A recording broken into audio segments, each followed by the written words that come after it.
মিশরের একজন কারি ছিল, কারি আব্দুল বাসেত ইবনে আব্দুস সামাদ। ওনাকে নিয়ে মিশরের প্রেসিডেন্ট জামাল আব্দুল নাসের রাশিয়াতে একটা সফর করলো। তখন আবার রাশিয়ার নাম ছিল সোভিয়েত ইউনিয়ন। কি ছিল? সোভিয়েত ইউনিয়ন, এখন হচ্ছে রাশিয়া। বিশাল মন্ত্রী পরিষদের বহন নিয়ে গেল। রাশিয়ার প্রেসিডেন্ট মিশরের প্রেসিডেন্টকে লাল গালিচার সংবর্ধনা দিয়ে ওয়েলকাম করলো। এবার মিশরের প্রেসিডেন্ট তার মন্ত্রী পরিষদকে পরিচয় করায় দিচ্ছে যে এটা হচ্ছে আমার হোম মিনিস্টার, এটা আমার এডুকেশন মিনিস্টার, এটা আমার ফিনান্স মিনিস্টার। তো সবাইকে পরিচয় করে দেওয়ার পরে ওনার সাথে যে মিশরের কারি আব্দুল বাসেদের দিকে তাকিয়ে রাশিয়ার প্রেসিডেন্ট বলে, এটা আবার কোন মন্ত্রী? এটা হোমমন্ত্রী, এটা শিক্ষামন্ত্রী, এটা অর্থমন্ত্রী, এই যে জুব্বা পরা এই লোকটা, এটা আবার কোন মন্ত্রী? তো মিশরের প্রেসিডেন্ট বলে, এটা আমাদের কোনো মন্ত্রী না, এটা আমগো কারি। এটা কি? হেরা কি কারি কি বুঝে? এরা বলতেছে কারি আবার কি? তো মিশরের প্রেসিডেন্ট জামাল আব্দুল নাসের বলে, he is the reciter of our holy book Quran. তিনি আমাদের ধর্মীয় গ্রন্থ কোরআন তেলাওয়াত করে আমাদেরকে শোনায়। আমরা আমাদের বিভিন্ন প্রোগ্রামে ওনাকে ইনভাইট করি, উনি আমাদের ধর্মীয় গ্রন্থ আবৃত্তি করে শোনায়। তো রাশিয়ার প্রেসিডেন্ট বলে, তোমাদের ধর্মগ্রন্থ আবৃত্তি করে শোনায় তোমাদের প্রোগ্রামে? আজকে রাতেও তো আমাদের জাতীয় প্রোগ্রাম, একটা বড় প্রোগ্রাম আছে, যেই প্রোগ্রামে আমরা সবাই মদ খাবো আর বেলি ড্যান্স দেখবো। কোমর দুলানো ডান্স, রূপবানে নাচে কোমর দুলাইয়া, এই কোমর দুলানো ডান্স আমরা দেখবো। তো তুমি যদি বলো আজকের এই ডান্স বন্ধ করে আমরা তোমাদের কারি সাহেবের কাছ থেকে তেলাওয়াত শুনতে পারি। জামাল আব্দুল নাসের বলল, ঠিক আছে তাই করেন, ডান্স বন্ধ করে দেন। তো রাশিয়ার প্রেসিডেন্ট কয়, ওকে ডান, দ্য ডিসিশন ইজ ফাইনাল। আজকে রাতে কোমর দুলানো নৃত্য হবে না, আজকে তোমাদের কারি সাহেবের তেলাওয়াত শুনবো আর মদ খাবো। কি খাবো? ড্যান্স বন্ধ করছে, মাগার মদ বন্ধ করে নাই। তো আব্দুল বাসেদ রাজি হলেন। অনেকে নিয়ে যাওয়া হলো, সিঙ্গাররা গিটার দিয়ে যেখানে গান গায় ওখানে বসানো হলো ওনারে। আর সবার হাতে মদ, হুইস্কি, রেড ওয়াইন, অ্যালকোহল নিয়ে বসেছে যে মদ খাবে। রাতে এরা মদ খায়, দু এক পেক না খেলে এদের ঘুম হয় না। তো আব্দুল বাসেদ ওই দিন তেলাওয়াত করেছিলেন চোখ বন্ধ করে। আর চোখ বন্ধ করার আগে, তেলাওয়াতের আগে আল্লাহ বলেছেন, আল্লাহ এই যে এতগুলো কমিউনিস্ট লিডার, আমি আমার গলায় তুমি যত সুর দিয়েছো, আমি দরদ দিয়ে তেলাওয়াত করব, তুমি তোমার কোরআনের বাণীটা এই কমিউনিস্ট কাফের লিডারদের অন্তরের ভিতরে ঢুকাইয়া দিও। সবাই মদ নিয়ে রেডি। উনি শুরু করলেন আউযু বিল্লাহি মিনাশ শাইতানির রাজীম বলে তেলাওয়াত শুরু করলেন। ওনার তেলাওয়াত যখন শুরু হলো, কেউ আর মদ খায় না, মদের গ্লাস রেখে দিয়ে সবাই ওনার দিকে তাকিয়ে রইল। উনি ওনার কণ্ঠে যত দরদ ছিল, সুর ছিল, সুরের ঝংকার ছিল, মেলোডি ছিল, ভয়েস ছিল, সব উজাড় করে কোরআন তেলাওয়াত করতে লাগলেন। কমিউনিস্ট লিডারগুলো তেলাওয়াত শুনতে শুনতে মনের অজান্তে চোখের পানি ছাড়তে শুরু করছে। লম্বা সময় তিনি তেলাওয়াত করলেন, ওরাও মদ খাওয়া রেখে দিয়ে কান্না জুড়ে দিল। তেলাওয়াত শেষ, চোখ খুলে দেখে কেউ মদ খায় নাই, সবার চোখে পানি। মিশরের প্রেসিডেন্ট জামাল আব্দুল নাসের ওদেরকে বলল, did you understand the meaning of the verses of the holy Quran? এই যে আমাদের কারি সাহেব তেলাওয়াত করছে, তোমরা কি অর্থ বুঝছো? কয় না, বুঝি নাই। তো কান্দলা কেন? চোখে পানি কেন? কমিউনিস্ট কাফের লিডাররা বলে, আমাদের জীবনে এত সুন্দর তেলাওয়াত, সুরেলা কণ্ঠ আমরা শুনি নাই। এই তেলাওয়াতটা শুনে আমাদের হৃদয় ঠান্ডা হয়ে গেছে, যদিও বুঝি না, কিন্তু হৃদয়টা ঠান্ডা ঠান্ডা লাগে, অন্তরটা প্রশান্ত প্রশান্ত লাগে। আমাদের অন্তরে অনেক জ্বালা, অনেক যন্ত্রণা, আমাদের অনেক দুঃখ আর কষ্ট, এগুলোকে ভুলে থাকার জন্য আমরা রাতে বেলি ড্যান্স দেখি আর মদ খাই। তবে এরকম কারি যদি আমাদের দেশে থাকতো, আমরা বেলি ড্যান্স না দেখে প্রতিদিন রাতে তেলাওয়াত শুনতাম। ওই কোরআন আজও আছে না নাই? আজ সেই কোরআন আছে, হাদিস আছে, সেই ঈমান আর মানুষ নে, সেই আলী হায়দারে ওসমান নেই। আজানের ধ্বনি আছে আগের মতোই, আজানের ধ্বনি আছে আগের মতোই, বেলালের সেই রূহ নেই, বেলালের সেই রূহ নেই। আজ সেই কোরআন আছে, হাদিস আছে, সেই ঈমান আর মানুষ নেই, সেই আলী হায়দারে ওসমান নেই। চিল্লা এখন ঠিক কিনা? এজন্য কোরআন আজও আছে। ওই কোরআন থেকে দরদ দিয়ে তেলাওয়াত করতে পারলে কাফেরদের হৃদয়কেও ঠান্ডা করে দিবে কে? এজন্য এই কিতাব এমন কিতাব যে কিতাবের ভুল খুঁজে বের করা যায় না। ভুল ধরতে আসলেই তার ভুলটাই আল্লাহ তার চোখের সামনে তুলে ধরে, চিল্লায় বলেন ঠিক কিনা? সেই কোরআন থেকে আমরা কথা শুনবো, সেই কোরআনের আলোতে নিজেদেরকে আমরা আলোকিত করার চেষ্টা করব। রাজি আছেন? অনেক রাত, সময় আমাদের কম, কথা আমাদের বেশি। আসুন সরাসরি আমরা মহাবিশ্বের মহাবিশ্বয় মহাগ্রন্থ আল কোরআন আল করিম থেকে আমরা কথা শুনবো। আমি আমার খুতবার শুরুতে সূরাতুল বনী ইসরাইলের ছোট্ট একটা আয়াত তেলাওয়াত করেছি। আজকের এই চমৎকার রাতে এর আলোকে কিছু কথা শুনবো। সবাই পড়েন ইনশাআল্লাহ। সূরা বনী ইসরাইলের এই 23 নম্বর আয়াতে আল্লাহ তাআলা ইরশাদ করে বলছেন, ও আমার গোলামেরা, আমি আল্লাহর পক্ষ থেকে তোমাদের জন্য স্পেশাল 2টা ফায়সালা আছে, স্পেশাল 2টা ঘোষণা আছে। এই ঘোষণাগুলার কোনো নড়চড় হবে না, অনড় ঘোষণা। ফায়সালা কয়টা? রব্বুল আলামিন বলেন, ওয়াকাদা রাব্বুকা আল্লা তা'বুদু ইল্লা ইয়্যাহু ওয়া বিল ওয়ালিদাইনি ইহসানা। আমি আল্লাহর প্রথম ফায়সালা হলো আল্লাহ তা'বুদু ইল্লা ইয়্যা। এই জমিনে কারো ইবাদত করা যাবে না একজনের ছাড়া, তিনি কে? কারো জিকির করা যাবে না একজনের ছাড়া, তিনি কে? কাউকে সেজদা দেয়া যাবে না একজনকে ছাড়া, তিনি কে? এখন আপনি যদি মসজিদেও সেজদা দেন, মাজারেও সেজদা দেন, তাহলে কি আপনি আল্লাহর বান্দা হতে পারলেন নাকি? মাজারে সেজদা দেয়া যাবে না, সেজদা দিতে হবে মসজিদে। সেজদা পাওয়ার অধিকারী একজন। এজন্য আল্লাহ বলেন, ওয়াসজুদ ওয়াক্তারিব, সেজদা দাও, আমার নিকটবর্তী হও। বান্দা যখন সেজদা দেয়, বান্দা আল্লাহর কাছে চলে যায়। দেখা যায় মসজিদের মধ্যে সেজদা পড়ে, কার্পেটের মধ্যে সেজদা পড়ে, জায়নামাজে পড়ে। আল্লাহ বলে না, জায়নামাজে পড়ে নাই, আমি আল্লাহর কুদরতি পায়ের উপরে তোর সেজদাটা পড়েছে। এজন্য সেজদা দেওয়ার দরকার আছে না নাই? যারা সেজদা দেয় তাদের সাথে কোরআনের আইন বাস্তবায়নের দরকার আছে না নাই? এজন্য আল্লাহ বললেন, আমার ফায়সালা 2টা। জোরে বলেন কয়টা? 1 নম্বর ফায়সালা, আল্লাহ তা'বুদু ইল্লা ইয়্যা, এক আল্লাহ ছাড়া অন্য কারো ইবাদত করা যাবে না। আল্লাহ বললেন, জিন জাতি আর মানব জাতি, এই 2টা জাতিকে আমি তৈরি করেছি শুধুমাত্র আমার ইবাদতের জন্য। কার কথা? ওমা খালাকাতুল জিন্না ওয়াল ইনসা ইল্লা লিয়াবুদুন। জিন জাতি এবং মানব জাতিকে আমি তৈরি করলাম আমার ইবাদতের জন্য। কার ইবাদত?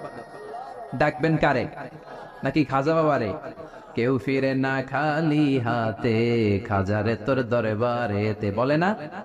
ভুয়া কথা। দরবারে যে খালি হাতে ফিরে না, এটা একটা ভুয়া কথা। কত দরবার থেকে মানুষ খালি হাতে ফিরে। জামা নিয়ে গেছে, জামা হারাই গেছে। মোবাইল নিয়ে গেছে, মোবাইল চুরি হয়ে গেছে। জুতা নিয়ে গেছে, জুতা চুরি নিয়ে গেছে, এখন খালি হাতে খালি পায়ে ফিরে আসে। এরকম আছে না নাই?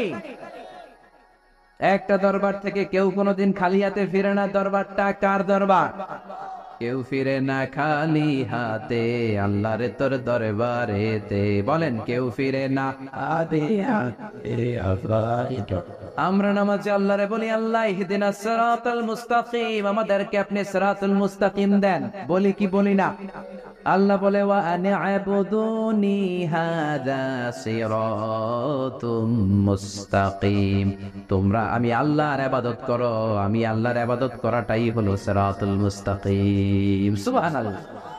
এবার আপনি দেখবেন, আপনি ইবাদত করেন কার? আপনার সেজদা যদি শুধু মসজিদে পড়ে, তার মানে আপনি সিরাতুল মুস্তাকিমের উপর আছেন না নাই? কিন্তু যদি দেখেন কিছু সেজদা পড়ে মসজিদে, কিছু পড়ে মাজারে, তাইলে ভেজাল আছে না নাই? মাজার ব্যবসা বাংলাদেশে আছে না নাই? বেশি না কম? বেশি। হক্কানি ওলিয়া উলিয়াদের সাথে আমাদের কোনো দ্বন্দ্ব নাই, কিন্তু মাজারকে পুঁজি করে যারা ব্যবসা করে, ভণ্ডামি করে, এগুলোর সাথে ইসলামের কোনো সম্পর্ক।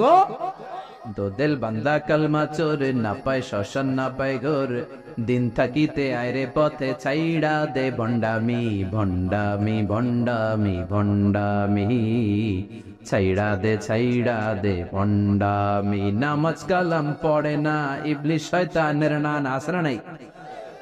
দরবারের খাদেম নামাজ নাই, রোজা নাই, লাল সানু পড়ে, চুল আর দাড়ির ভেতরে জটলা, 3 মাসও গোসল করে না। আসরা নাই? নামাজ রোজা করে না, ইবলিস শয়তানের নানা, ধর্মের একখান খুঁটি ধইরা কয়দিন করবা হয়রানি। ভণ্ডামি ভণ্ডামি ভণ্ডামি, ছাইড়া দে ভণ্ডামি। ঠিক কিনা? এরকম ভণ্ডামের সাথে ইসলামের কোন সম্পর্ক? এজন্য আল্লাহ বললেন, গোলাম সেজদা দিবা একজন রে, তিনি কে? এই পৃথিবীতে আল্লাহ যত নবী পাঠিয়েছেন, যত রসুল পাঠিয়েছেন, সব রসুলের দাওয়াত ছিল একটা। কয়টা? কোন নবীর সাথে আরেক নবীর কথার কোনো গরমিল ছিল নাকি? এক নবী বলছে আল্লাহর ইবাদত করো, আরেক নবী এসে বলছে কৃষ্ণের ইবাদত করো, এরকম হয়েছে? এক নবী বলে আল্লাহর ইবাদত করো, আরেক নবী বলে গৌতম বুদ্ধের ইবাদত করো, এরকম আছে নাকি? সব নবীরা বলেছে ইয়া কওমি ইবুদুল্লাহ মা লাকুম মিন ইলাহিন গায়রুহু আফালা তাত্তাকুন। ও আমার কওমের লোকেরা, ইবাদত করবা একজনের, তিনি কে? তাহলে আল্লাহ বললেন, গোলাম আমার ফয়সালা দুইটা। প্রথম ফয়সালা, আল্লাহ তা'বুদু ইল্লা ইয়া, ইবাদত আমি আল্লাহ ছাড়া অন্য কারো করা যাবে না। যার ইবাদত করা হয় তারে বলা হয় আরবিতে মাবুদ। আমাদের মাবুদ কে? আমাদের মাবুদ হচ্ছে আল্লাহ। তাহলে আল্লাহর প্রথম ফয়সালা, ইবাদতের হকদার, ইবাদত পাওয়ার উপযুক্ত মহাবিশ্বে কেবল একজন সত্তা, তিনি কে? আল্লাহর এই ফয়সালার সাথে, সিদ্ধান্তের সাথে আপনার একমত? দ্বিমত নাই কেউ? না, কেউ নাই।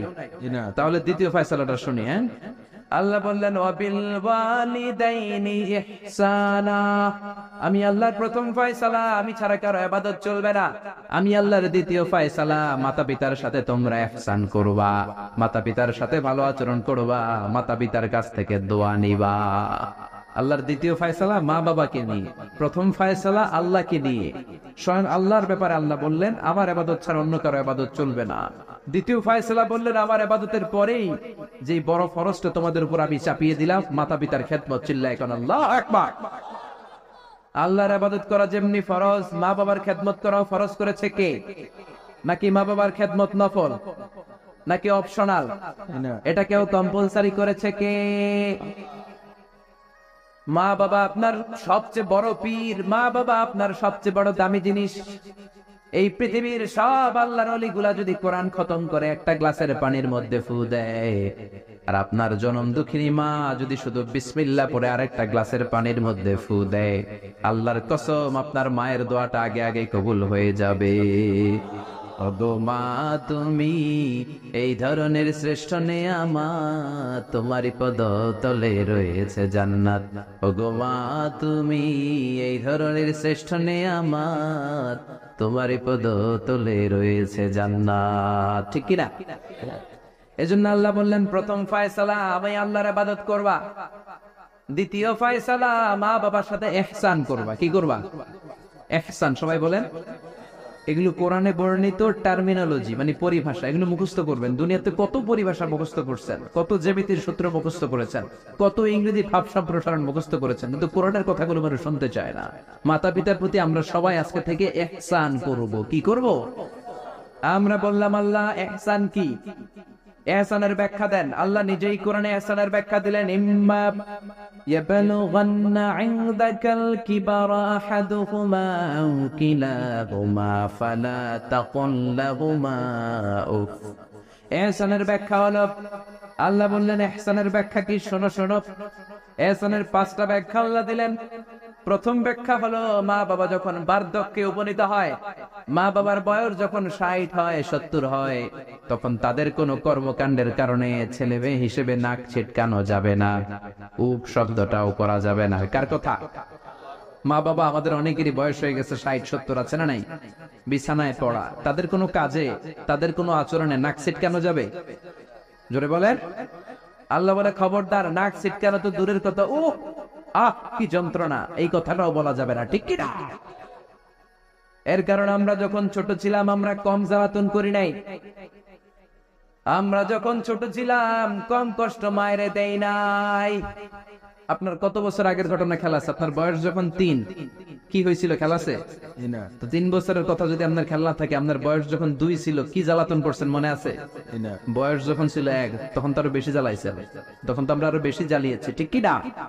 আল্লাহ বলেন তোমরাও কম জ্বালাও নাই, পেশাব পায়খানা করে ঘর ভরায় দিতা, শীতের রাতে বিছানা ঠান্ডা করে দিতা, ডান দিকে নিয়ে তোমার মা তোমার সাথে ঘুমালো, ডান দিকে পেশাব করে ভিজিয়ে দিয়েছো, তোমার মা তোমার ঘর থেকে বের করে দেয় নাই, বাম দিকে আদর করে রেখেছে, বাম দিকে পেশাব করে ভিজিয়ে দিয়েছো, তারপরেও তোমার মা লাথি মেরে তোমার ঘর থেকে বের করে দেয় নাই।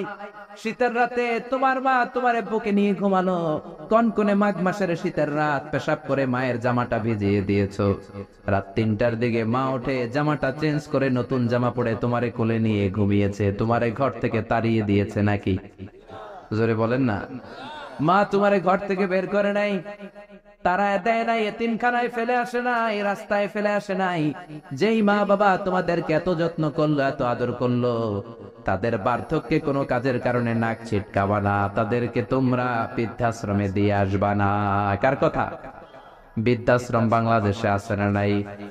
ছেলে আমার মস্ত মানুষ, মস্ত অফিসার, মস্ত ফ্ল্যাটে যায় না দেখা এ পার ও পার, নানান রকম জিনিস আর আসবাব দামি দামি, সবচেয়ে কম দামি ছিলাম একে মাত্র আমি। ছেলের আবার আমার প্রতি অগাধ সম্ভ্রম, আমার ঠিকানা তাই বৃদ্ধাশ্রম। ঠিক না? মা কেঁদে কেঁদে বৃদ্ধাশ্রমে বালিশ ভিজায়। ছোটবেলা ওই মারে কত যন্ত্রণা দিলা, কষ্ট দিলা, আজকে মনে নাই। বউয়ের পাল্লায় পড়ে মাকে তুমি বৃদ্ধাশ্রমে দিয়ে আসছো। খবরদার, যারা মা বাবারে বৃদ্ধাশ্রমে দেয়, তারা বয়সে পৌঁছলে, তারা বার্ধক্যে পৌঁছলে, তারা যখন মা বাবা হবে, তাদের কপালে বৃদ্ধাশ্রম থাকবে না। ঠিক কিনা? যে ডাকাত মা বাবার বৃদ্ধাশ্রমে দিয়ে এসেছো, তোমার কপালে বৃদ্ধাশ্রম নাই। ভাঙ্গা থালা হাতে নিয়ে তুই ভিক্ষা করে খাবি, চিল্লা এখন। ঠিক কিনা? আল্লাহ বললেন খবরদার, আমি আল্লাহর দুইটা ফায়সালা, প্রথম ফায়সালা ইবাদত হবে একজনের, তিনি কে? আর ইহসান করবা মা বাবার সাথে। আমরা বললাম ইহসান কি? আল্লাহ বললেন মা বাবা যখন বার্ধক্যে পৌঁছে, খবরদার তাদের কোনো কাজে নাক ছিটকাবা না, বৃদ্ধাশ্রমে দিবা না, তাদের খেদমত করবা। তোমার জীবনটারে উজালা করে দিবে কে? জোরে বলেন না। আল্লাহ বললেন ইহসানের ২ নাম্বার ব্যাখ্যা, ওয়ালা তানহারহুমা ওয়া কুল লাহুমা কাওলান কারীমা। মা বাবার ধমক দিও না। কি দিও না? অনেকে মা বাবার ধমক দেয়, কি দেয় না? জোরে কোন? সবার সাথে ভালো আচরণ, ঘরে ঢুকলেই মারে বকা দেয়, গালি দেয়, আছে না নাই? বাবারে ডাকে বুড়া, মারে ডাকে বুড়ি, আছে না নাই? তুমি কেমন করে বাবারে বুড়া ডাকলা, মারে বুড়ি ডাকলা? তাদের এই বয়সটা তো এমনি এমনি হয় নাই। তোমারে লালন পালন করতে যে তারা তাদের জীবন যৌবন হারিয়ে আজকে বুড়া বুড়ি। ঠিক কিনা? তোমাকে মানুষের মতো মানুষ করতে যে তারা তাদের জমি হারালো, তোমারে বিদেশ পাঠাতে যে তারা তাদের ভিটে মাটি হারালো। খবরদার, এরকম দয়াময় মা বাবাকে ধমক দিও না। কার কথা? ওয়ালা তানহারহুমা। ৩ নাম্বার ব্যাখ্যা, আল্লাহ বললেন ওয়া কুল লাহুমা কাওলান কারীমা। মা বাবার সাথে কোমল আচরণ করো, মোলায়েম ভাষায় কথা বলো, নরম ভাষায় কথা বলো। কি ভাষায়? নরম ভাষায়। অনেকে আছে দেখবেন সবার সাথে খুব মিষ্টি আলাপ, বন্ধু বান্ধবের সাথে ভালো আচরণ, বাজারে গেলে ভালো আচরণ, স্কুলে ভালো আচরণ, ঘরে ঢুকলে মায়ের গালি দেয়, আছে না নাই? বাপের গালি দেয়, আছে না নাই? ফ্যান্সি ডিলের টাকার জন্য মারে লাথি মেরে ঘর থেকে বের করে দেয়, এরকম ডাকাত আছে না নাই? আল্লাহ বললেন খবরদার, যত ভদ্রতা তুমি জানো, যত নম্রতা জানো, যত কার্টিসি তুমি জানো, সব কার্টিসি তুমি তোমার মা বাবার জন্য খরচ করবা। এরপর আল্লাহ বললেন ওয়াফিদ লাহুমা জানাহাদ যুল্লি মিনার রাহমাতি ওয়া কুর রাব্বিরহামহুমা কামা রাব্বায়ানি সাগীরা। তোমার যত ক্ষমতা আছে, সম্পদ আছে, মা বাবার জন্য বিলিয়ে দাও। বেতন পেলে টাকাটা আগে মায়ের হাতে দাও। বউরে তো দিবেনি, আগে কিছু মায়ের হাতে দিয়ে। ঠিক কিনা? গিফট দিলে আগে মায়ের গিফট দাও। বরকত দিয়ে দিবে কে? মার হাতে তুলে দাও, বরকত আছে না নাই? মায়ের হাতে আগে দিলে ওই বেতনের ভেতরে বরকত ঢুকায় দিবে কে? আর বাবা মা একজন কিংবা ২ জন যদি দুনিয়া ছেড়ে বিদায় নেয়, তাদের কবরের সামনে দাঁড়িয়ে চোখের পানি ছেড়ে পড়তে আরম্ভ করো রব্বির হামহুমা কামা রাব্বায়ানি সাগীরা ওয়া কুর রাব্বির হামহুমা কামা রব্বায়ানি সগীরা। ও আল্লাহ, মা বাবা দুজন যেমনি আমাদেরকে আদর করেছে, মা বাবার কবরে তুমি আমাদের বাবা মা দুইজনকে আদরের চাদরে ঢেকে নিও। পড়েন আমিন। যাদের বাবা মা নাই এই দোয়াটা করবেন, প্রত্যেক নামাজের পরে আব্বা আম্মার জন্য এই দোয়াটা করতে হবে। রাজি আছেন তো? আমরা যারা আব্বা আম্মা হারিয়েছি, আল্লাহ তাদের কবরগুলার তুমি জান্নাতের বাগান বানাও। এজন্য মা বাবার সাথে ভালো আচরণ এটা ফরজ। যুবক ভাইয়েরা, রক্ত গরম, মাথা ঠিক থাকে না, মার সাথে কি বলো, বাবার সাথে কি আচরণ করো। যেই বাবা মা তাদের জীবন যৌবন শেষ করলো তোমার জন্য, খবরদার ওই বাবা মারে গালি দিও না। তুমি নামাজি হতে পারো, তুমি আল্লাহর ওলি হতে পারো, হাজী সাহেব হতে পারো, কিন্তু মা বাবা যদি তোমার উপর নাখোশ হয়, তোমার দুনিয়াও শেষ, আখিরাতও আমও শেষ। সালাও। এজন্য বিশ্বনবী বললেন সবচেয়ে ভালো আমল মা বাবার সাথে ভালো আচরণ। আরবিতে এটারে বলে বিররুল ওয়ালিদাইন। কি বলে? এক সাহাবী বলল, নবী আইয়ুল আমালি আফদাল, এই পৃথিবীর বুকে সবচাইতে সেরা আমল কোনটা? বিষ্ণু বললেন তিনটা। কয়টা? এক নম্বরে আসসালাতু ফি ওয়াক্তিহা, সময় মতো নামাজ, আজান হওয়ার সাথে সাথে নামাজ পড়বা, এর চেয়ে ভালো কাজ আর নাই, ঠিক কি না? সালাতে কায়েম করো, সালাতে কায়েম করো, হবে সম্মানী তুমি, হবে জান্নাতি তুমি, হবে সম্মানী তুমি, হবে জান্নাতি তুমি, দিবে কাল হাসরে শীতল ছায়া আরশে আজিম, রব্বিয়াল আলা রব্বিয়াল আযীম। সুবহানাল্লাহ পড়েন। এক নাম্বার হলো আসসালাতু ফি ওয়াক্তিহা, সময় মতো নামাজ পড়া। দুই নম্বরে বিররুল ওয়ালিদাইন, মাতা পিতার খেদমত করা। তিন নম্বরে আল জিহাদু ফি সাবিলিল্লাহ, আল্লাহর রাস্তায় জিহাদ করা। আল্লাহর রাস্তায় জিহাদের দরকার আছে না নাই? আছে। এই তিনটা আমল সেরা। নামাজ যেমনি সেরা, মাতা পিতার সাথে ভালো আচরণ সেরা, জিহাদ করা সেরা। আরেক বর্ণনা বিশ্বনবী বললেন মা বাবার খেদমত করা জিহাদের চেয়ে বেশি দামি। আল্লাহু আকবার। এক সাহাবী বললেন, ইয়া রাসূলুল্লাহ আস্তাযিনুকাল জিহাদ, আমি জিহাদে যাওয়ার অনুমতি চাই। বিশ্বনবী বললেন, বাবা মা কেউ বেঁচে আছে নাকি? সাহাবী বললেন আছে। বিশ্বনবী বললেন, যাও ঘরে ফিরে যাও, ফাফিহিমা ফাজাহিদ, বাবা মার খেদমত করো। বাবা মার খেদমত করলে ঘরে বসেই জিহাদের সওয়াব পাবা। কি নেয়ামত! চিনি না আমরা, বুঝি না। যতদিন থাকে ততদিন বুঝি, গেলে বুঝবো, কিন্তু ওই বুঝলে আর লাভ হবে না, ঠিক কি না? বটবৃক্ষের মতো আমাদেরকে ছায়া দিয়ে রাখে, আদর দিয়ে, সোহাগ দিয়ে, পরামর্শ দিয়ে, বিপদের সময় আগলে রাখে, ছাতার মতো মাথার মধ্যে, মাথার উপরে দাঁড়িয়ে থাকে। যার মা নাই সে বুঝে মা না থাকার কি জ্বালা। বন্ধু চলে গেলে বন্ধু পাওয়া যায়, বউ চলে গেলে বউ পাওয়া যায়, টাকা চলে গেলে টাকা পাওয়া যায়। জনম দুঃখিনী মা যদি দুনিয়া থেকে একবার বিদায় নেয়, ওই মা রে আর পাওয়া যাবে নাকি? জোরে বলেন। এজন্য বিশ্বনবী বললেন, রিদার রাব্বি ফি রিদাল ওয়ালিদ ওয়া সাখাতুর রাব্বি ফি সাখাতিল ওয়ালিদ। বাবা মা খুশি তো আরশের মালিক খুশি, বাবা মা বেজার তো আরশের মালিক বেজার। এজন্য সব সময় বাবা মারে খুশি রাখার দরকার আছে রাডাই। বিশ্বনবী বলেন, জান্নাতে স্পেশাল দুইটা দরজা আছে, একটার নাম আব্বা, আরেকটার নাম আম্মা। একটা দরজার নাম আল আব, আরেকটার নাম আল এই দুইটা দরজা আমাদের ঘরে আছে না নাই? বিশ্বনবী বলেন, ওমা জান্নাতুকা ওয়া নারুক, বাবা মাই তোমার জান্নাত, বাবা মাই তোমার জাহান্নাম। এখন বাবা মার সাথে কি আচরণ করবা এটা তোমার সিদ্ধান্ত। The decision is years. সিদ্ধান্ত তোমার। তুমি কি ভালো আচরণ করে জান্নাত কামাবা না জাহান্নামী হবা? চিল্লা এখন, ঠিক কি না? বাবা মা যদি মুশরিক হয়, বাবা মা যদি হিন্দু হয়, বাবা মা যদি কাফির হয়, তারপরে বাবা মার সাথে ভালো আচরণের দরকার আছে না নাই? এই বাংলার জমিনে অনেক হিন্দু ফ্যামিলি থেকে হিন্দুর ছেলে মুফাসসিরে কোরআনের তাফসীর শুনে, মুফাসসিরের হাতে হাত রেখে কালিমা পড়ে মুসলমান হয়েছে, আছে না নাই? কিন্তু বাবা মা মুসলমান হয় নাই, আছে না নাই? তো এই বাবা মার সাথে কি খারাপ আচরণ করা যাবে? হিন্দু হোক, ওইটা বাবা মা, ওই বাবা মার দোয়া লাগবে, আশীর্বাদ নিতে হবে। ওই বাবা মার দোয়া ছাড়া তুমি জীবনে কিচ্ছু করতে পারবা না, ঠিক কি না? বিশ্বনবীর শালীর নাম আসমা বিনতে আবি বকর। বুখারীর বর্ণনা, বিশ্বনবীর কাছে এসে বললেন, নবী গো, ইন্নী মুসলিমা, আমি মুসলমান, ওয়া উম্মি মুশরিকা, আমার মা হলো মুশরিকা, আফা আসলুহা, এখন আমি আমার মুশরিক মায়ের সাথে কি ভালো আচরণ করব নাকি? বিশ্বনবী বললেন, ও আসমা খবরদার, তোমার মা মুশরিক হোক কাফের হোক সে তোমার মা, ঠিক কিনা? সিলিহা, মা বাবার সাথে ভালো আচরণ করো। সাইয়েদনা ইব্রাহিম মুসলিম বিশ্বের জাতির পিতা, উলুল আজমি মিনার রাসূল, উনি গোটা বিশ্বের মুসলমানদের পিতা, কিন্তু ওনার বাপ হচ্ছে কাফের মুশরিক। নাম কি? আজার। আজার ঈমান আনে নাই, কালেমার দাওয়াত গ্রহণ করে নাই, তাই বলে সাইয়েদনা ইব্রাহিম বাবারে গালি দিছে নাকি? মন্দ কথা বলছে? ইয়া আবাতি লিমা তা'বুদু মা লা ইয়াসমা'ু ওয়া লা ইউবসিরু ওয়া লা ইউগনি আনকা শাইআ। বাবারে আদর দিয়ে, সোহাগ দিয়ে, সম্মান দিয়ে বলে, বাবা কেন এই মূর্তির পূজা করো? 10টা হাত এরকম বের করে রেখে, জিহ্বা বের করে রাখে, সামনে মিষ্টি, রসমালাই, দুধ মালাই, কত কিছু দিয়ে রাখে, কিচ্ছু খায় না। মূর্তির গায়ে একটা মাছি বসলো, মাছি তাড়াতে পারে না, ঠিক কিনা?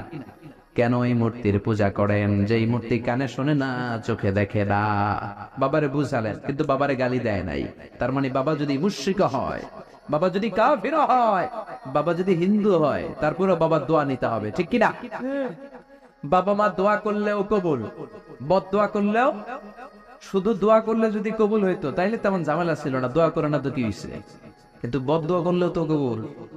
দোয়া করে না, যদি বদ দোয়া করে মুসিবত ছাড়া নাই। বাবা মার ছেলে মেয়েদের দৃষ্টান্ত তরমুজ আর ছুরির মতো। বাবা মা হলো ছুরি, ছেলে মেয়ে তরমুজ। তরমুজ নিচে রেখে উপর থেকে ছুরি মারলে তরমুজ কেটে যায়, আবার ছুরি নিচে ধরে রেখে উপর থেকে তরমুজ ফেললেও তরমুজ কেটে যায়।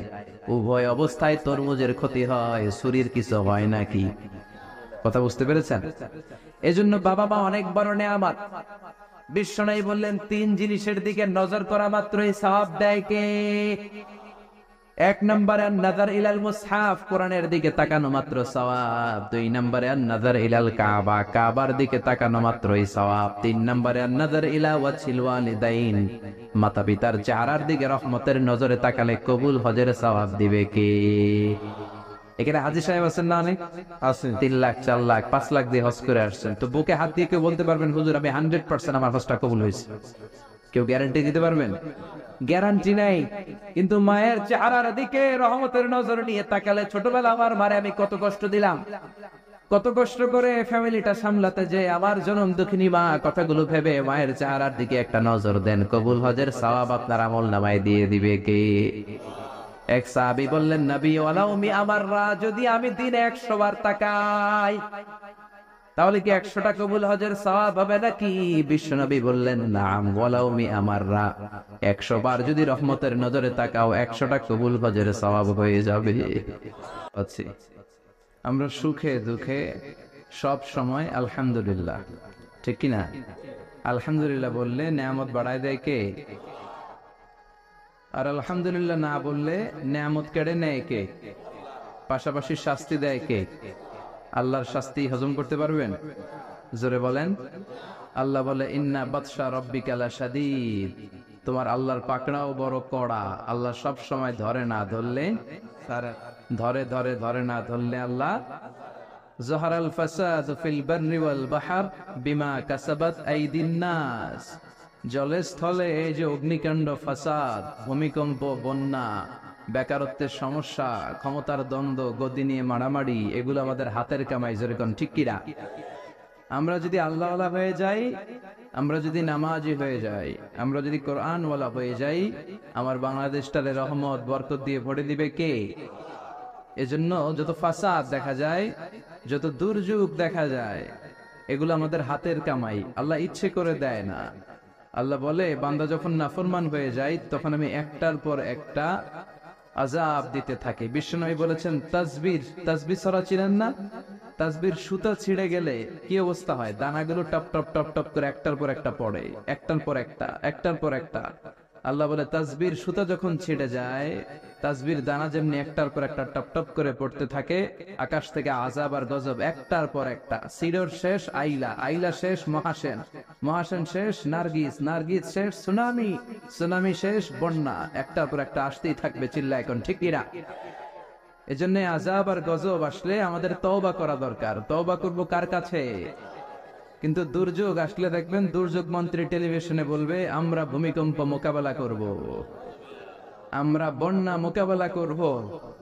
তুমি কি বন্যা মোকাবেলা করবে? আমি আল্লাহ যদি একটা ঘূর্ণিঝড় পাঠায়, একটা ভূমিকম্প পাঠায়, পুরো 16 কোটি মানুষকে মুহূর্তের মধ্যে পাউডার বানায় দিতে পারে কে? এক ভূমিকম্প এসে লক্ষ লক্ষ মানুষকে আল্লাহ দুনিয়া থেকে বিদায় করে দিচ্ছে। এক সুনামির ধাক্কায় 1.5 লক্ষ মানুষ just swept down to the sea. সাগরের একটা পানি এসে, ঝড়ো হাওয়া এসে, একটা জলোচ্ছ্বাস এসে 1.5 লক্ষ জাপানবাসীকে সাগরের ভেতরে আল্লাহ ঠুকাইয়া দিল।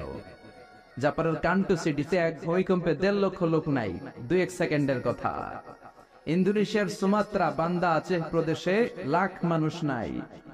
তামিলনাড়ু স্টেটে হাজার হাজার মানুষ নাই। এজন্য ভূমিকম্প, দুর্যোগ আসলে কখনোই বলা উচিত না যে আল্লাহর পাঠানো এই দুর্যোগ আর গজবকে আমি মোকাবেলা করব। আরে আল্লাহর পাঠানো একটা মশা মোকাবেলার ক্ষমতাও তো আমাদের নাই, ঠিক কি না? এখান থেকে কেউ যদি কয়েকটা বাবা ব্যাং ছেড়ে দেয় মাহফিলের মধ্যে, এখানে একটা বাবা ব্যাং, মাঝখানে একটা, পেছনে একটা, আপনাদের পাওয়া যাবে? ব্যাং আর কি লাভ দিবে? ব্যাং এর চেয়ে 3 ডবল লাভ দিয়ে আমরা দৌড়াবো, ঠিক কিনা? আমাদের কোনো ক্ষমতাই নাই। আমরা হচ্ছে দুর্বল, দুর্বলের ঘরের দুর্বল। আমরা 14 গোষ্ঠী দুর্বল। সবল হচ্ছে একজন, তিনি কে? কেউ যেটা পারে না পারে কে? কেউ যেটা দেয় না দেয় কে? কেউ যেটা শোনে না শোনে কে? এজন্য দুর্যোগ আসলে, ইমার্জেন্সি পরিস্থিতি যদি দেশে আসে, সরকার বাহাদুরের উচিত, মন্ত্রীদের উচিত টেলিভিশনে এসে বলা যে আমরা জাতীয় তওবা দিবস ঘোষণা করলাম। কি দিবস? শোক দিবস করে কোনো লাভ নাই, করতে হবে তওবা দিবস। প্রধানমন্ত্রী বলবে যে আমিও তওবা করলাম, 17 কোটি জনগণ আমার, তোমরাও তওবা করো। প্রধানমন্ত্রী বলবে আমিও নামাজি হয়ে গেলাম, তোমরাও নামাজি হও। তাহলে দেশটার ভেতরে রহমত দিয়ে দিবে কে? বরকত দিবে কে? আর যদি মিডিয়া কর্মীদের সামনে দাঁড়ায় বলি ভূমিকম্প মোকাবেলা করব, আমাদের পর্যাপ্ত খাদ্য মজুদ আছে, কিচ্ছু হবে না, দুর্ভিক্ষ হবে না, তাহলে আযাব আর গজব চাপায় দিবে কে? আমাদেরকে রিজিকের ব্যবস্থা করে কে? ওয়ামা মিন দাব্বাতিন ফিল আরদি ইল্লা আলাল্লাহি রিজকুহা ওয়া ইয়ালামু মুস্তাকাররাহা ওয়া মুস্তাওদাআহা কুল্লুন ফি কিতাবিম মুবিন। আল্লাহ বলেন রিজিকের মালিক আমি একজন, তিনি কে? আমি আল্লাহ রিজিক দেই, মানুষগুলোরে রিজিক দেই, জিনগুলোরে রিজিক দেই, পাখিগুলোরে রিজিক দেই, সাগরের মাছগুলারেও রিজিক দেয় কে? সাগরের তিমি মাছ সাগরের এক মাথা থেকে আরেক মাথায় খালি পেটে বের হয়ে যায়, দিন শেষে তিমি মাছের পেটটা ভর্তি করে তিমি মাছরে ফিরায় দেয় কে? বাবুই পাখি তার বাসা ছেড়ে সকালবেলা খালি পেটে বের হয়, বিকেল বেলা পাখির পেটকে ওদর ভর্তি করে পাখিটারে বাসায় ফিরায় দেয় কে? রিকশাওয়ালার পকেটের টাকা নাই, আল্লাহর নাম নিয়ে রিকশাওয়ালা সকাল বেলায় রিকশা নিয়ে বের হয়ে যায়, বিকেল বেলা রিকশাওয়ালার পকেট ভর্তি করে টাকা দিয়ে পাঠায় কে? এজন্য রিজিকের মালিক একজন, দুনিয়ার কেউ রিজিক দিতে পারে না। পৃথিবীর সব রিজিকের রাস্তাগুলো যদি বন্ধ হয়ে যায়, সামান্য রিজিক তৈরি করার ক্ষমতা আমাদের আছে নাকি? এই পৃথিবীতে 4 জন বাদশা ছিলেন, 2 জন মুমিন, 2 জন কাফের, যারা গোটা বিশ্বের বাদশা। গোটা বিশ্বের 2 জন মুসলিম, 2 জন কাফের। কাফিরের একজনের নাম নামরুদ, আর একজনের নাম বখতানাসর। আর মুমিন একজন হচ্ছে সাইয়েদনা সুলাইমান আলাইহিস সালাম, আর একজন হচ্ছে যুলকারনাইন। তো সাইয়েদনা সুলাইমান আলাইহিস সালাম আল্লাহকে বলল, আল্লাহ আমি গোটা বিশ্বের বাদশা, আমি গোটা পৃথিবীর সব মানুষগুলোকে একবার লাঞ্চ খাওয়াতে চাই। কি খাওয়াতে? লাঞ্চ মানে কি? দুপুরের খাবার। আল্লাহ বলবেন নো। আল্লাহ বললেন no, it's not your job Sulaiman. Sulaiman এটা তোমার জব না, it's my duty, it's my job, it's my business. এটা আমার কাজ, আমার কাজ তুমি করতে যাও না। সাইয়েদনা সুলাইমান বললেন, আল্লাহ আমারে ট্রাই করার চেষ্টা দেন, সুযোগ দেন, আমাকে একটু ট্রাই করার সুযোগ দেন, চেষ্টা করার সুযোগ দেন। আমি একটু চেষ্টা করতে চাই গোটা বিশ্বের সব প্রাণীকুলকে, মৎস্যকুলকে, জিনকুলকে, মানবকুলকে খাওয়াতে চাই। আল্লাহ বললেন, সুলাইমান এইটা তোমার কাজ নয়, তুমি পারবা না, কাজটা কার? আমি রিজিক দেই। সাইয়েদনা সুলাইমান বললেন, লেট মি ট্রাই, আমাকে একটু চেষ্টা করার তৌফিক দেন, আমি একটু করি, দেখি না পারি কিনা। আল্লাহ রাজি হয় না, সুলাইমান নবীও ছাড়ে না। ভেজাল আছে না নাই? সুলাইমান আলাইহিস সালামের জোরাজুরিতে আল্লাহ রাজি হলেন। সাইয়েদনা সুলাইমানের অনুসারী ছিল জিনেরা। জিনেরা আবার ওনার কথা শুনতো। উনি জিনদের নিয়ে গোল টেবিল বৈঠক করলেন আর বললেন, সাগরের তীরে বিশাল বড় বড় ডেগের মধ্যে রান্না করো, আফ্রিকার গরুগুলোকে ফ্রাই করো, তেমি মাছগুলোকে ভুনা করো, খাসিগুলোকে রেজালা করো, পোলাও করো, খিচুড়ি করো, বিরিয়ানি করো, সব ধরনের খাবার জমা করো। অমুক অমুক দিন দুপুর বেলায় আমি সৈয়দনা সুলাইমান আলাইহিস সালাম গোটা বিশ্বের সবাইকে দুপুরের খাবার খাওয়াবো। জিনেরা বড় বড় পাতিলে রান্না করা শুরু করে দিল। রাতে রাতে সাগরের তীরে 40 কিলোমিটার এরিয়ার মধ্যে রান্নার স্তূপ। চলে আসলো সেই মাহেন্দ্র দিন, যেদিনে না লাগবে না, যেদিন খাওয়ানো হবে ওই দিন সবাই এসেছে। সৈয়দনা সুলাইমান উদ্বোধনী ভাষণ দিবেন। উনি বলতে শুরু করলেন, জিনেরা লাইন ধরবে এদিকে, মাছেরা লাইন ধরবে এদিকে, পাখিগুলো লাইন ধরবে এদিকে, মানুষগুলো লাইন ধরবে এদিকে, সবাই লাইনে লাইনে এসে খাবার খেয়ে যাও। সাগরের ভেতর থেকে বিশাল এক তিমি মাছ এসে বলে, সুলাইমান আমি লাইন মানি না। কি মানি না? আমারে বেলাইনে খাবার দাও। সৈয়দনা সুলাইমান বলেন, আমি নবী মানুষ, আমি বেলাইন করতে পারি না। তিমি মাছ বলে, আমার পেটে প্রচন্ড ক্ষুধা, এই ক্ষুধায় যদি আমি মরে যাই তাহলে কিয়ামতের দিন আল্লাহ তোমারে ছাড়বে না, কারণ আমি তোমার মেহমান হয়ে এসেছিলাম। ঝামেলা আছে না নাই? সৈয়দনা সুলাইমান বললেন, বিপদে কি করি? আসলেই তো এই তিমি মাছ আমার মেহমান, আজকে না খেয়ে যদি মারা যায় কিয়ামতের দিন আল্লাহ আমারে ছাড়বে না। সৈয়দনা সুলাইমান বললেন, ঠিক আছে, শুধু এই তিমি মাছের জন্য বেলাইন, বাকি সবাই লাইনে খাবে। কিছু লোক আছে দেখবেন সব জায়গায় বেলাইন করে, আছে না নাই? র্যাব আছে, পুলিশ আছে, এর ফাঁকে বেলাইন করে ফেলায়, আছে না নাই? তো সাইয়েদনা সুলাইমান জিনদের আদেশ করে দিল, যাও আফ্রিকার একটা গরু, রোস্ট করা একটা গরু তিমি মাছের পেটের ভিতরে ঢুকায় দাও। তিমি মাছ বলল, সুলাইমান আমি হা করে রাখবো আমার মুখটা, যতক্ষণ না আমার পেট না ভরে তুমি খাবার দিতে থাকবা, পেট ভরে গেলেই মুখ বন্ধ করে ফেলবো। সাইয়েদনা সুলাইমানের কথা অনুযায়ী জিনের বাদশা একটা আস্ত গরু ফ্রাই করা তিমি মাছের পেটের ভিতরে ঢুকায় দিছে, কিন্তু তিমি মাছ হা করে আছে। সাইয়েদনা সুলাইমান বলেন, তো একটা খাসি মেরে দাও। একটা খাসি দিয়ে দিল, তারপর হা করে আছে। বড় বড় ডেক থেকে পোলাও দাও, খিচুড়ি দাও, বিরিয়ানি দাও, আরো কয়েকটা গরু দাও, হা করে আছে। আরো কয়েকশো গরু দাও, হা করে আছে। আরো কয়েক হাজার গরু দাও, হা করে আছে। সুবহানাল্লাহ কইবেন না? দিতে দিতে 1 কিলোমিটারের খাবার নাই, 2 কিলোমিটারের খাবার শেষ, 10 কিলোমিটারের খাবার শেষ, 20 কিলোমিটার শেষ, 30 কিলোমিটার শেষ, 40 কিলোমিটারের খাবার শেষ। এখনো তিমি মাছের মুখটা হা করা আছে না নাই? সাইয়েদনা সুলাইমান সেজদায় পড়ে গেলেন, ডেকে বললেন, আল্লাহ আমি বুঝি নাই, গোটা বিশ্বের সবাইকে তো দূরের কথা, একটা মাছরেও তো রিজিক দিতে পারলাম না। তিমি মাছ এখনো হা করা, ডেকে বলে, সুলাইমান প্রতিদিন রব্বুল আলামিন 3টা লোকমা খাবার আমারে খাওয়ায়, তুমি 40 কিলোমিটারের খাবার পেটে দিয়েছো, কিন্তু আল্লাহর 3টা লোকমার একটা লোকমার সমানও হয় না। এজন্য আল্লাহ বললেন, ওয়ামা মিন দাব্বাতিন ফিল আরদি ইল্লা আলাল্লাহি রিজকুহা ওয়া ইয়ালামু মুস্তাকাররাহা ওয়া মুস্তাওদাআহা কুল্লুন ফি কিতাবিন মুবিন। আল্লাহু আকবার। এই পৃথিবীতে যত প্রাণী আছে, মানুষ আছে, সবাইকে রিজিক দেয় কে? এজন্য রিজিকের মালিক আল্লাহ। ডেকে বললেন, গোলাম আযাব আর গজব ততদিন আসবে যতদিন তোমাদের নাফরমানি বন্ধ না হয়, আর যেদিন থেকে নামাজি হয়ে যাবা, যেদিন থেকে আল্লাহ আল্লাহ হয়ে যাবা, আযাব আর গজব বন্ধ করে দিবে কে?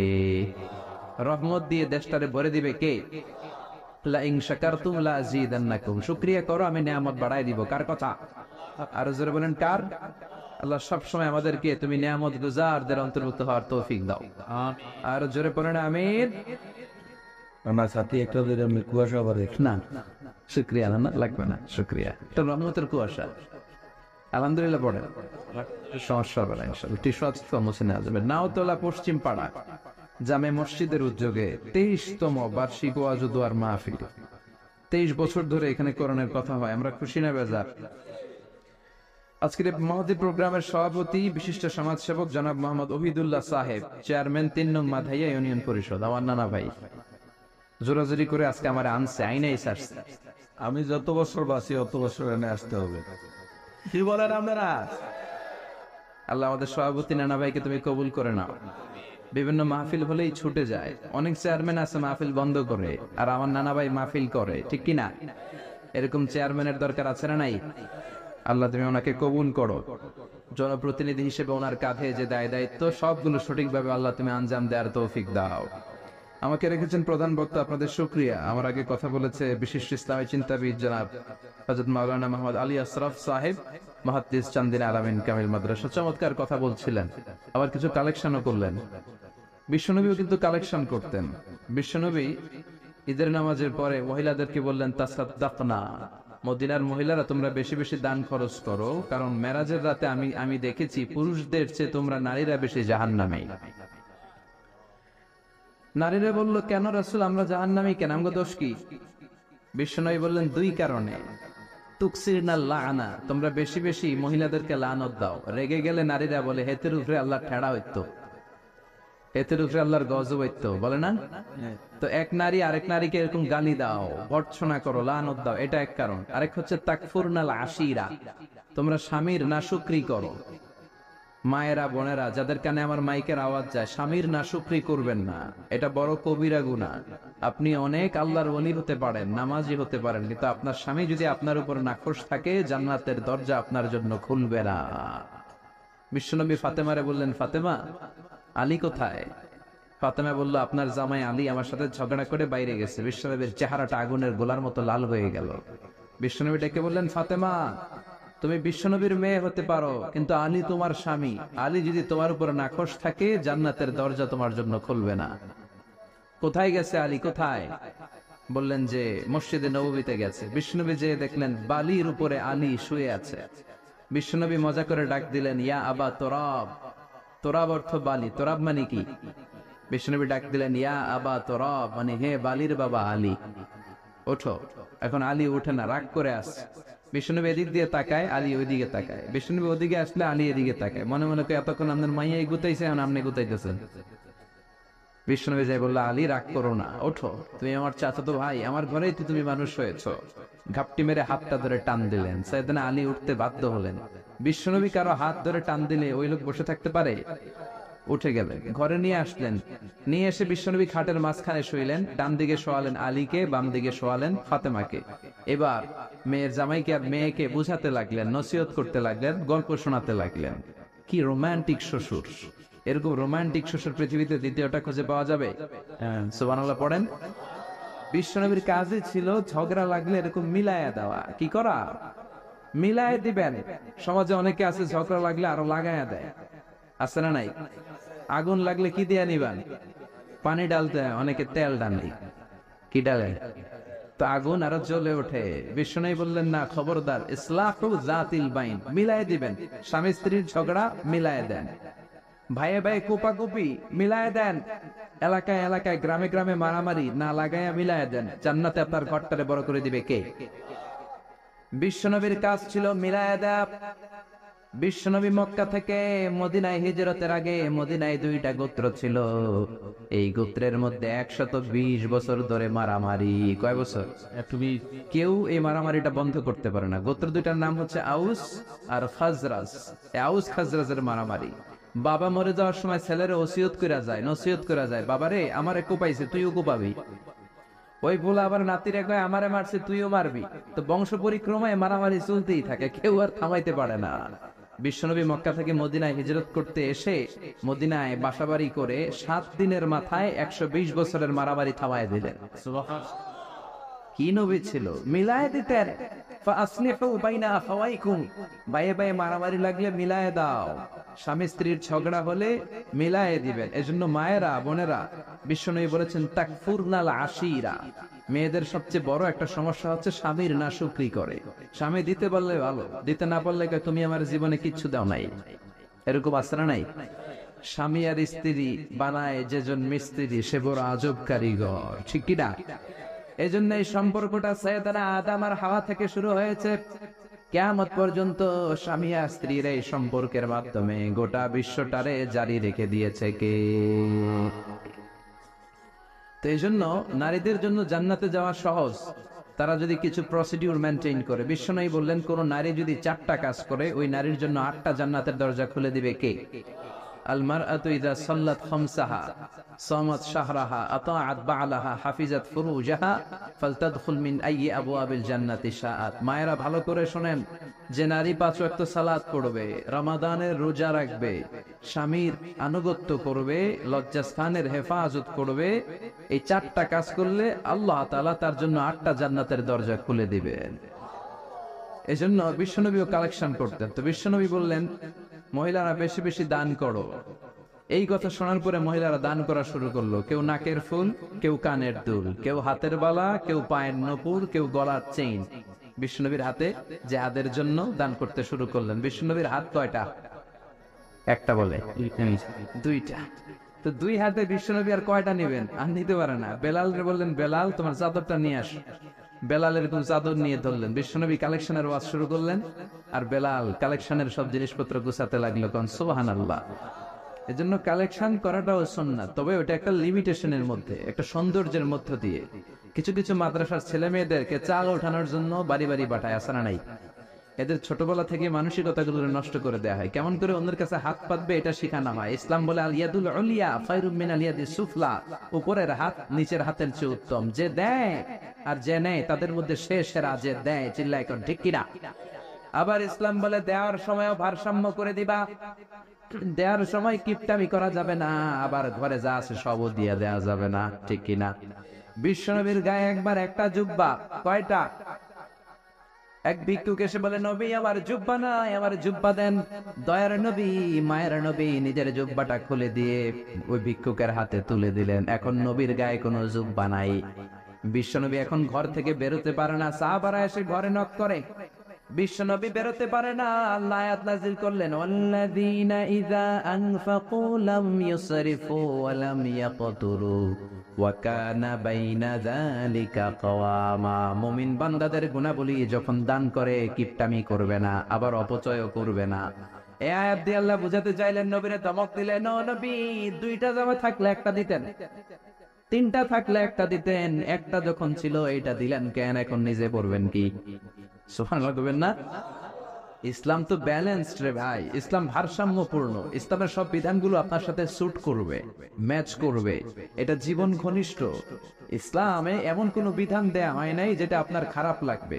অন্যান্য সব ধর্মের প্রতি শ্রদ্ধা রেখেই বলি, আমার ইসলাম যে আহকাম আমাদেরকে দিয়েছে, এরকম বিধান কোন ধর্মের ভেতরে নাই। চিল্লা এখন ঠিক কিনা? হিন্দু ভাইদের প্রতি আমি শ্রদ্ধা রাখি, কারণ অনেক হিন্দু আমার মাহফিলে এসে কথা শুনে। হিন্দু ধর্মের একটা নিয়ম ছিল সতীদাহ প্রথা। স্বামী মারা গেলে ওয়াইফকেও স্বামীর সাথে বেঁধে আগুন দিয়ে জ্বালায় দাও, ছিল না নিয়মটা? রাজা রামমোহন রায় এসে এটা উঠায় দিল। হিন্দু ধর্মে এখনো একটা নিয়ম আছে, পাক্কা হিন্দু হইতে হলে আপনাকে গোমূত্র পান করতে হবে, মানে গরুর পেশাব। লা ইলাহা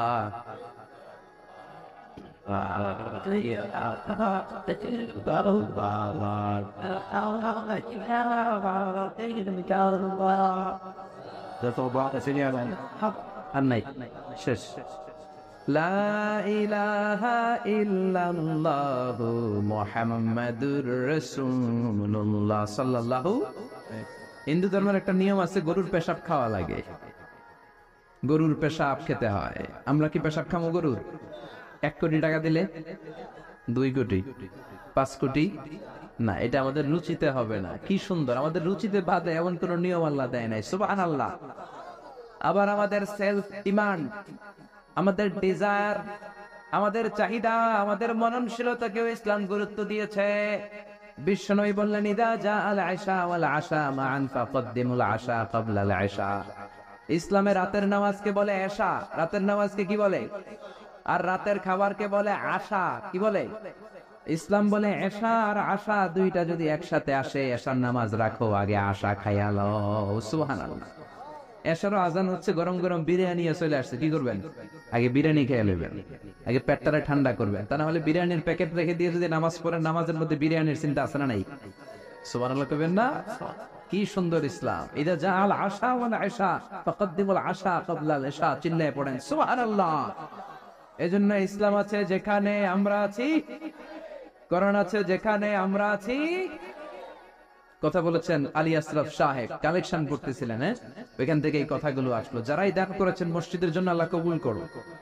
কথা বলেছেন হযরত মাওলানা মাহমুদ আবুল হাসান সাহেব, হযরত মাওলানা আবু হানিফ সাহেব, যারাই কথা বললেন নিঃসন্দেহে কোরআন সুন্নাহর আলোকে বলেছেন। আল্লাহ এই কথাগুলোর উপর আমাদেরকে আমল করার তৌফিক দাও। আজকের মাহফিলে এসে আমরা খুশি না বেজার? আসুন আমরা তাকবীর দিয়ে আমাদের এই খুশির ধারাবাহিকতা বজায় রাখি। আমি পড়বো লিল্লাহে তাকবীর, আপনারা আমার সাথে তাকবীর দিবেন। পড়বেন আল্লাহু আকবার। পড়েন লিল্লাহে তাকবীর, লিল্লাহে তাকবীর, লিল্লাহে তাকবীর। আসুন এই চমৎকার রজনীতে আমাদের দামি সময় নষ্ট না করে আমরা মহাবিশ্বের মহাবিশ্বয় মহাগ্রন্থ আল কোরআন থেকে কথা শুনি। এর কারণ কোরআন এমন বরকতময় কিতাব, এই কিতাবের একটা ভুলও আজ কেউ ধরে দেখাইতে পারে নাই, বরং ভুল ধরতে আসলে তার হেদায়েতের রাস্তা খুলে যায়, ঠিক কিনা? কেউ কোরআনের ভুল ধরতে পারে নাই, কোরআনকে সংশোধন করা যায় নাই, কোরআনের শত্রুতা করে এর বিরুদ্ধে ষড়যন্ত্র করে কেউ সফল হতে পারে নাই। চিল্লায় কোন ঠিক কিনা? এজন্য রব্বুল আলামিন বলেন, এমন কিতাব একটা দিলাম, এই কিতাব তেলাওয়াত করলে হৃদয়টারে ঠান্ডা করে দেয় কে? ঈমান বাড়িয়ে দেয় কে? وَإِذَا تُلِيَتْ عَلَيْهِمْ آيَاتُهُ زَادَتْهُمْ إِيمَانًا। মুমিন বান্দাদের সামনে কোরআনের তেলাওয়াত করলে ঈমান বাড়ায় দেয় কে? শুধু মুমিনদের ঈমান বাড়ায় না, কাফেরদের সামনে তেলাওয়াত করলে কাফেরদের কলিজাও ঠান্ডা হয়ে যায়। সুবহানাল্লাহ পড়েন।